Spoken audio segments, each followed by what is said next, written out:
¿Cómo les va? Bienvenidos a la UNAM Responde. Iniciamos la semana con información variada, actualización de datos y también con entrevistas sobre el quehacer universitario que se realiza día con día en esta máxima casa de estudios del país en muy distintas áreas del conocimiento.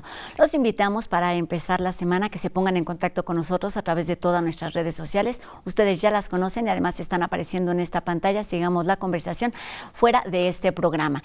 Y bueno, también comenzamos la semana con notas relevantes y esto también con un panorama de los efectos que ha causado la pandemia a nivel internacional. Hasta el momento en el mundo la cifra de personas contagiadas con el virus del SARS-CoV-2 rebasa ya las 220 millones de personas, mientras que las defunciones superan los 4 millones de personas. Sabemos que la letalidad global ha alcanzado también ya la cifra del 2.1% y bueno, sin lugar a dudas, el mayor impacto de esta crisis de salud es la pérdida de vidas humanas, las familias incompletas. Sigámonos cuidando por el bien de todos. Y bueno, es lunes, es momento de escuchar al doctor Carlos Rosales, quien esta tarde resuelve algunas de las dudas que ustedes nos hacen llegar a través de nuestras redes sociales que se van acumulando con el paso de la pandemia. Y hoy nos habla en particular sobre la utilidad de las vacunas. Gracias, Rosa. Muy buenas tardes. Nuestro público nos sigue haciendo preguntas interesantes. Una de ellas es: ¿por qué dicen que las vacunas no sirven? De todos modos me puedo infectar. Bueno, revisemos los datos. Las vacunas que se elaboraron contra el coronavirus fueron probadas en estudios clínicos viendo cuántas personas podían infectarse dentro del grupo de personas vacunadas y cuántas personas podían infectarse en un grupo control que no recibió la vacuna. En estas condiciones se vio que las vacunas son capaces de proteger entre 70 y 90, a veces 95%, dependiendo de la vacuna. Esto es, las vacunas son muy efectivas para reducir la infección. Sin embargo, sí hay en todos los casos un pequeño número de personas que aún vacunadas pueden infectarse. La buena noticia es que todas las personas que resultaron infectadas después de recibir la vacuna desarrollaron una enfermedad ligera. Esto es, las vacunas son muy buenas para proteger enfermedad grave y no tener que llegar a los hospitales. No es lo mismo enfermarse con un cuadro de gripe ligera a tener una insuficiencia respiratoria grave y estar en el hospital por muchos días y posiblemente llegar hasta fallecer. Por lo tanto, las vacunas sí son muy efectivas, sí protegen y nos ayudan a no tener una enfermedad grave. Cuídese mucho, si puede, vacúnese lo más pronto posible y no baje la guardia. Muchas gracias. Regresamos con Rosa al estudio de TV UNAM.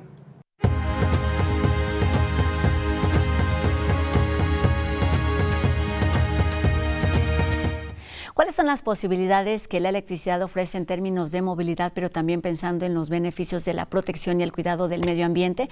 ¿En qué están trabajando los universitarios en este sentido? Para platicar de todo esto, hoy me da gusto saludar aquí en la UNAM Responde al maestro en Ingeniería Eléctrica, Germán Carmona Paredes, quien es el responsable del programa de desarrollo de vehículos eléctricos del Instituto de Ingeniería de nuestra universidad. ¿Cómo está, maestro? Un gusto saludarlo aquí en la UNAM Responde. Buenas tardes.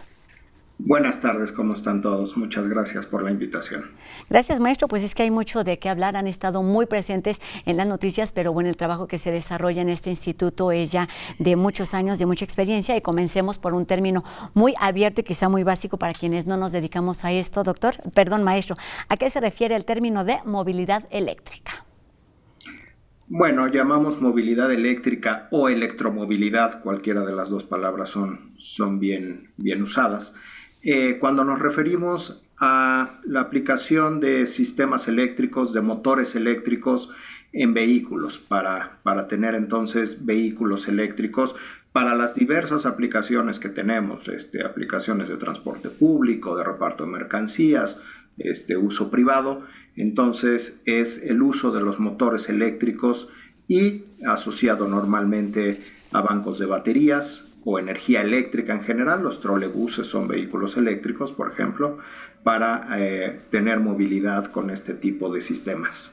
Exacto, este tipo de tecnologías, vamos, ya se aplican desde hace algunos años en el mundo y por supuesto en nuestro país, también aquí en la Ciudad de México. Maestro, ¿cuáles son los beneficios de utilizar este tipo de tecnologías en el transporte público en particular? Bueno, el principal y que es bastante evidente es que el vehículo eléctrico no emite emisiones locales, es decir, en sí el vehículo no genera emisiones contaminantes, no hay un combustible que quemar en el vehículo. Sin embargo, sí hay que dejar claro que los vehículos eléctricos tienen emisiones asociadas. Particularmente en México esto viene porque nuestra generación de energía eléctrica en su gran mayoría depende de la quema de combustibles fósiles en las grandes plantas de generación de energía eléctrica, las termoeléctricas. Entonces, parte de esa generación de energía eléctrica que se usa para recargar baterías o para directamente suministrar la energía eléctrica como en los trolebuses, en el metro, pues es energía que ya tuvo una emisión asociada al uso propio de la energía eléctrica. Esto entonces nos lleva a sí considerar que tenemos emisiones asociadas a los vehículos eléctricos. No podemos decir que un vehículo eléctrico es totalmente cero emisiones. Sí de manera local, es decir, el vehículo no las emite, pero tenemos emisiones asociadas en función de la matriz de generación eléctrica que tengamos en el país. Entendemos quizá dos cosas distintas, una es los motores y otra es las baterías que requieren para moverse y entonces es ahí donde aparece. Aún así, maestra, estamos hablando pues de energías renovables, de energías limpias y lo cual se relaciona directamente con el calentamiento global que ha estado muy presente durante las últimas semanas. Esto sigue siendo aún así un aporte, un beneficio en términos de protección y de cuidado del medio ambiente, maestro. Sí, a pesar de que, insisto, tenemos estas emisiones asociadas, si hacemos una revisión desde el punto de vista de energía, de cómo aprovechamos la energía que obtenemos de los combustibles fósiles en todo el proceso global energético en un vehículo eléctrico, es decir, desde la quema del combustible fósil para generar energía eléctrica, transmitir la energía eléctrica y después recargar el banco de baterías para finalmente hacer que se mueva el vehículo, ese proceso energético es mejor o más eficiente que el proceso que tenemos de producir gasolinas o diésel por la refinación del combustible fósil, después distribuirlo, cargarlo o llenar nuestro tanque de combustible y entonces quemarlo en un motor de combustión interna. El proceso energético desde el punto de vista de un vehículo eléctrico es más eficiente que el de combustión interna, es decir, aprovechamos mejor la energía o visto desde otro punto de vista, usamos menos quema de combustible que en el proceso del de combustión interna. Además, pues debemos también mirar hacia el futuro, en el sentido de que el vehículo eléctrico va a ser cada vez más sustentable mientras llevemos o tengamos más generación de energías sustentables en el país, cosa que pues están haciendo los esfuerzos para implementar generación por energías renovables a través de energía eólica, energía fotovoltaica, energía geotérmica. Mientras más de generación de este tipo de energías, directamente el vehículo eléctrico va a ser cada vez más sustentable. Y pues directamente el beneficio local que tenemos al utilizar vehículos eléctricos, en este caso muy particular en la Ciudad de México, es que no estamos generando las emisiones en la Ciudad de México, que además por sus características orográficas de valle rodeado de montañas, pues nos topamos con toda esta complejidad de que los gases no salen tan fácil de la Ciudad de México. Entonces, por el simple hecho de no generar las emisiones en la ciudad y generarlas indirectamente en las grandes plantas de generación de energía eléctrica fuera de la ciudad, estamos teniendo un beneficio directo para nuestra ciudad. Todo este tipo de movilidad de transporte ya son una realidad en la Ciudad de México y por supuesto vamos a hablar de esto, doctor, pero me gustaría que nos, y sigo con el doctor, es usted maestro, me gustaría que nos hablara sobre la experiencia que tiene el Instituto de Ingeniería en este sentido. Son trabajos que se vienen realizando desde hace ya varios años y requieren tiempo, además de colaboraciones, de superar distintos retos para que estén ahora en funcionamiento. Platíquenos sobre esto, por favor.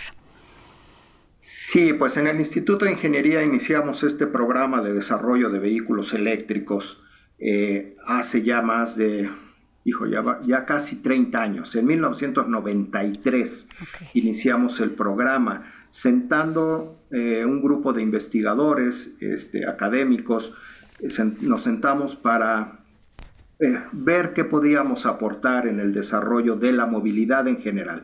En ese momento se decidió apostar por los desarrollos de movilidad eléctrica. A partir de ello, en 1996 presentamos un primer prototipo de un minibús eléctrico, el BUNAM, que en su momento se presentó ante el rector en turno, el doctor Sarucán, y ese para nosotros fue una primera plataforma experimental donde pudimos modelar matemáticamente muchos aspectos energéticos, demostrar muchas cosas técnicas, probar distintos tipos de motores, distintos tipos de baterías, implementar muchas otras ideas y locuras que se nos fueron ocurriendo conforme fue avanzando el tiempo, y dio pie a entonces poder desarrollar un proyecto muy que queríamos que fuera pues un proyecto para la movilidad de Ciudad Universitaria. Originalmente íbamos a fabricar, a construir 20 minibuses para el transporte interno antes de que existiera el programa de los Pumabuses. Desafortunadamente ese proyecto se vino abajo con aquella huelga de 1998, pero pudimos tener un segundo minibús eléctrico ya como un prototipo funcional. El primero fue un prototipo experimental, era un laboratorio con ruedas. El segundo ya fue un prototipo funcional que logramos terminar con apoyo de la Ciudad de México de aquella época, y lo pusimos en operación una temporada en la Ciudad de México, luego lo regresamos a la Ciudad Universitaria, donde estuvo operando bastantes años, ya sea en algunas demostraciones, y finalmente una buena temporada en transporte interno en colaboración con Facultad de Química, donde se demostró que la movilidad en transporte público para vehículos eléctricos técnicamente era totalmente viable.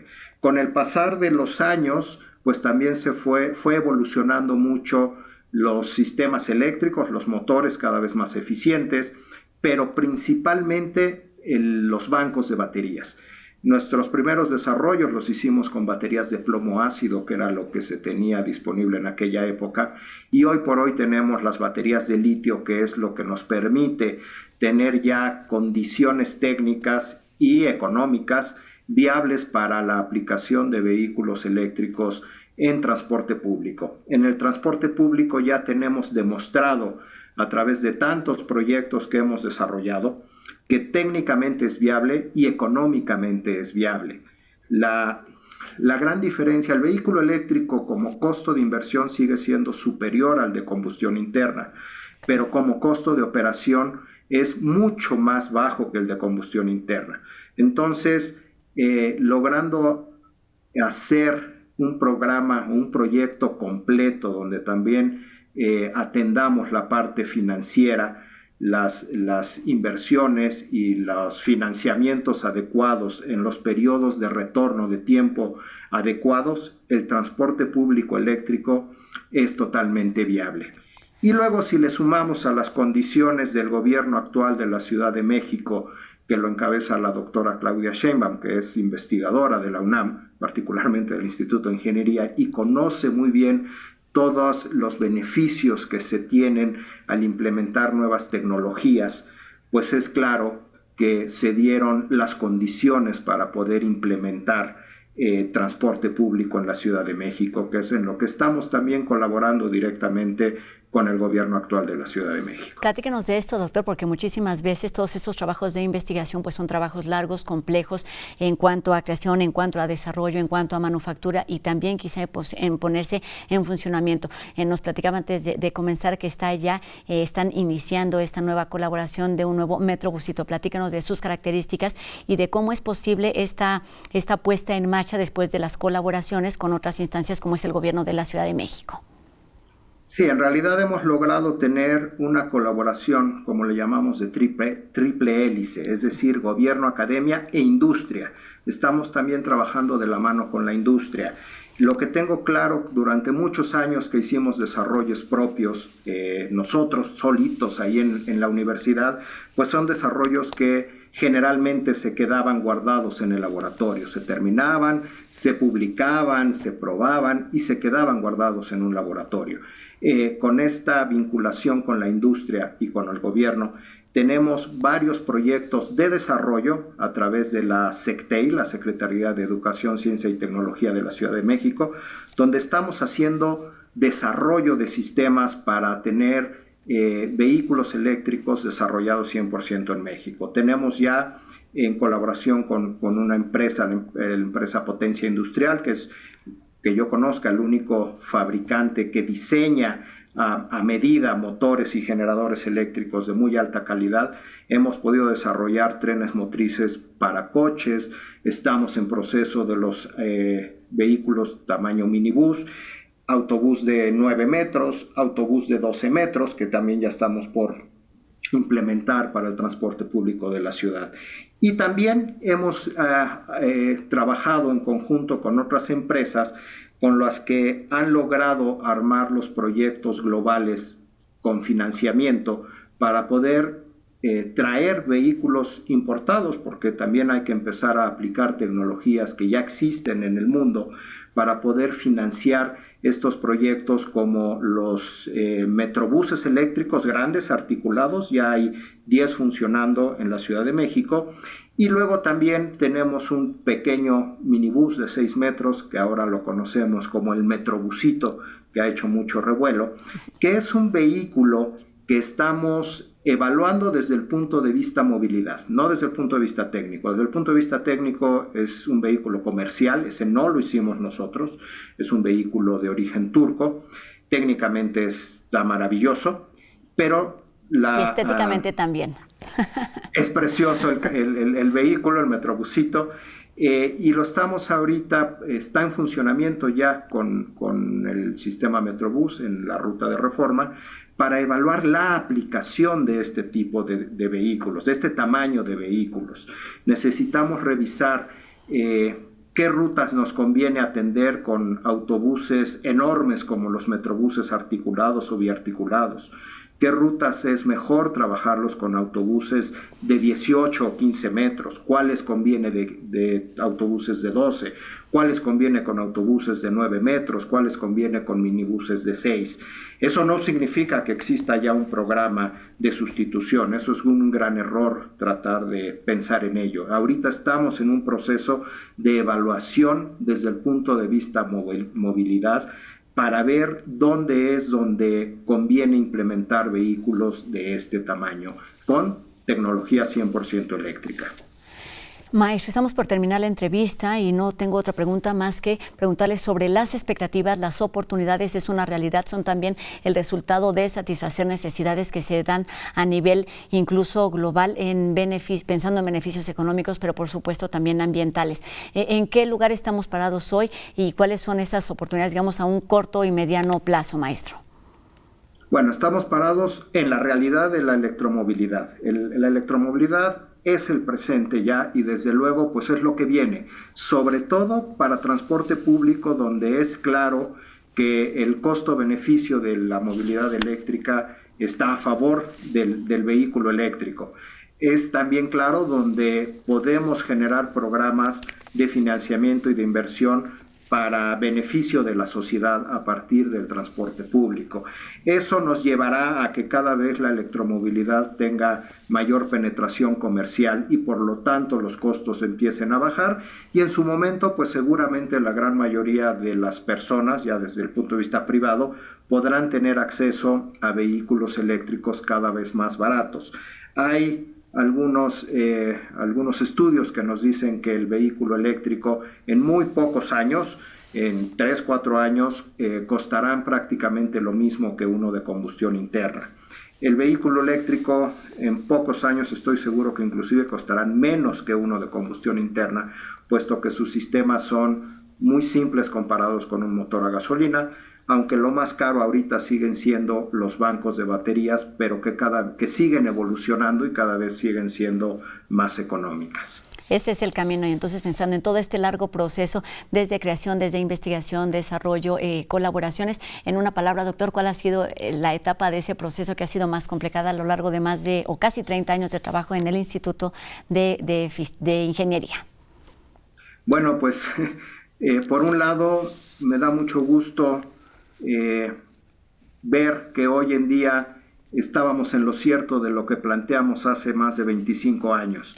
En la década del 2000 al 2010, de repente yo decía, ¿y si es este el camino? Bueno, hoy me queda claro que es el camino y es la realidad.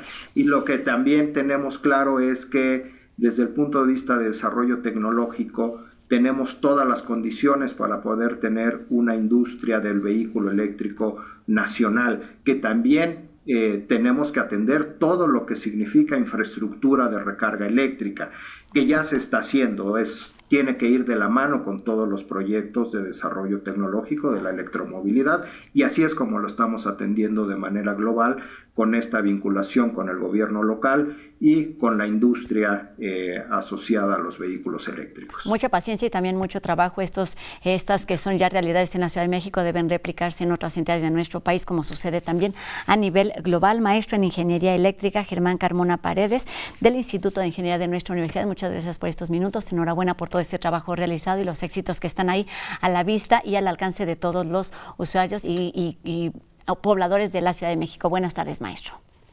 Muchas gracias, buenas tardes a todos. Y seguimos aquí en la UNAM Responde. Vamos a hablar de emojis que se han vuelto una vía de comunicación a través de los chicos de En Trending.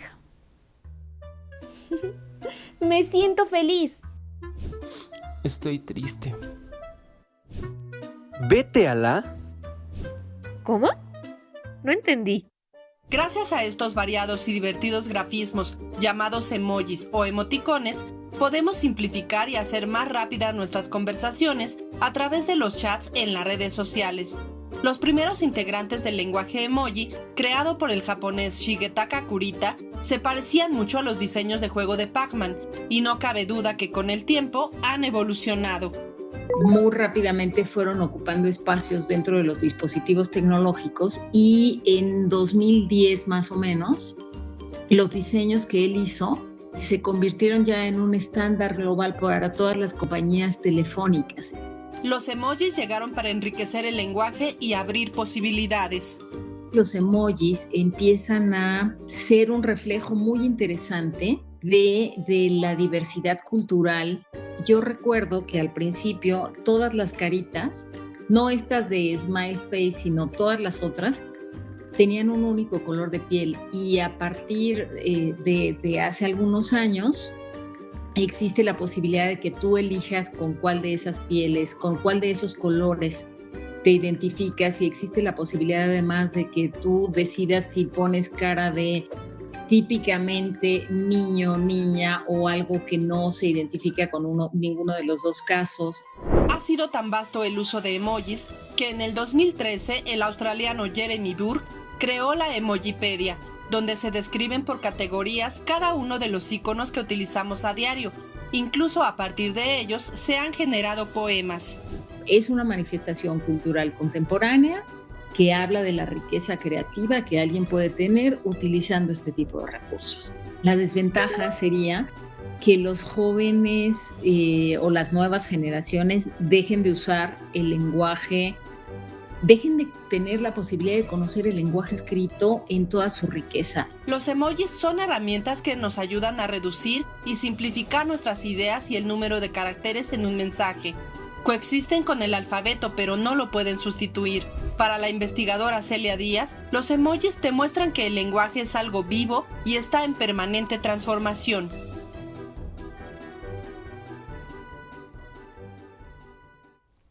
Ya está listo un nuevo número de Gaceta UNAM. Vamos a ver una muestra de lo que podemos encontrar en la edición de hoy.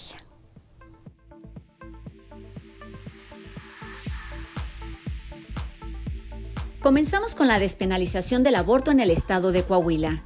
La Suprema Corte de Justicia de la Nación marca un hecho sin precedentes a favor de los derechos humanos de las mujeres y los gestantes en México. Y en contraportada, la red de apoyo creada desde nuestra universidad ante el aumento de suicidios en niños y adolescentes durante la pandemia. Se trata de un fenómeno de salud mental relacionado con problemas familiares y sociales que debe atenderse.